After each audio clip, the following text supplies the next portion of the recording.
tunasimamia progress ya Olkarau constituency, na ndio sababu tukajitoa ili tuweze kufanya yale ambao wananchi wa Olkarau itawafaidi. Kwa hivyo sisi tukiwa tumesimama hapa nikiwa na timu hii ambao tulikuwa tunashindana na wao, we were standing and we were contesting for progress for the people of Olkarau. Kwa hivyo niseme ya kwamba kati ya yale ambayo sisi tungetaka kushindana naye ni ile ambaye itaelekeza Olkarau katika mipango ya maendeleo mbele. Na sisi tunasema ya kwamba hii timu ambayo mnaona hapa, hata wakati tulikuwa tunashindana, sisi tulisema ya kwamba hatutashindana kwa matusi. Sisi tulisema hatutashindana kwa maneno ya mdomo.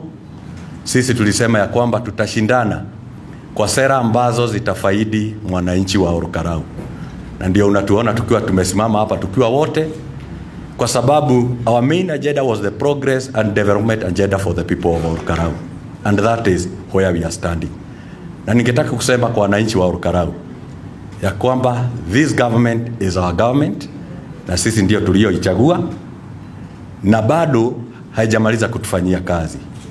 Kwa hivyo ndio sababu tukaamua ya kwamba tutasimama na serikali ili wananchi wa Olkarau waweze kupata maendeleo. Na siku ya leo tukiwa tumesimama hapa na hii timu, tunasema ya kwamba sisi ni timu UDA na agenda yetu kwa watu wa Olkarau ni maendeleo.